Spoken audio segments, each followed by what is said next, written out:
अरे बहू, बच्चे छोटे हैं, पहले उन्हें खाना दिया करो, उसके बाद हमें दिया करो। खाना बनते ही हमारे लिए ले आती हो।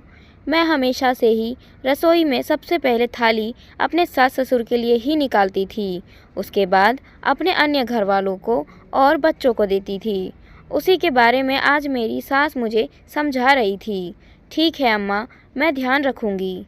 पर अगले दिन फिर वही। मैंने जैसे ही खाना बनाया, सबसे पहले खाना घर में अम्मा और बाबूजी के लिए ही निकाला।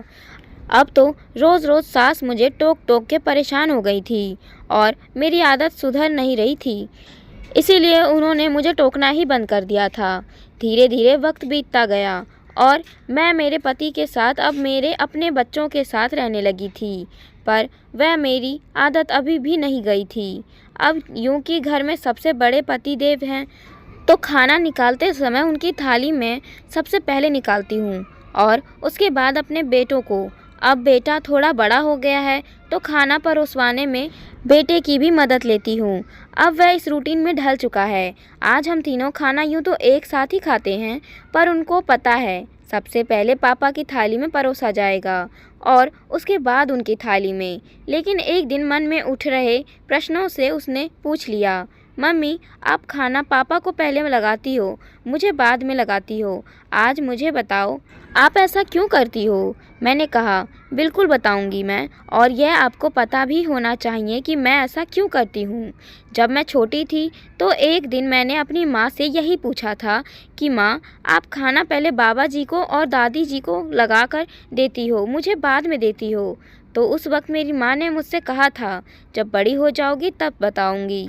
रोज़ का वही रूटीन होता था। खाना पहले दादी और बाबा के लिए निकलता था, फिर मुझे निकलता था। अब तो यह आलम हो गया था कि जब मुझे भूख लगती थी तो मैं पहले दादी और बाबा की थाली उठाकर लाती थी। माँ, खाना परोस दो, दादी बाबा को दे दूँ जाकर। घर की पहली थाली हमेशा दादी और बाबा को जाती थी। अगर वह खाते तो ठीक, अगर नहीं खाते तो वापस किचन में ले आते थे और फिर थोड़ी देर बाद भिजवाई जाती थी। घर की पहली थाली हमेशा दादी बाबा को ही परोसी जाती थी, चाहे वो उस वक्त खाए या रुक कर खाए। अगर नहीं खाते थे तो वापस खाना थाली किचन में ले आते थे। दादी बाबा को खाना पूछने के बाद हम सब खाते थे। कभी कभी दादी बाबा को खाना देकर फिर अपना अपना खाना भी उन्हीं के साथ खाते जाकर। अब तो मैं बड़ी भी हो गई थी। रोज़ रोज़ का वही नियम अब तो आदत पड़ गया था। रोज़ पहले थाली बाबा दादी को देकर पहुंच जाती थी किचन से, उसके बाद ही खाना खाती थी। अब इसको आदत कहो या हम लोगों के डेली रूटीन में बस गया था। थाली हमेशा दादी बाबा को ही क्यों भिजवाती हो? मैंने फिर एक रोज़ पूछा। फिर नानी ने आपसे क्या बोला? माँ आकर्ष ने मुझसे पूछा। बताती हूँ, ध्यान से सुनना।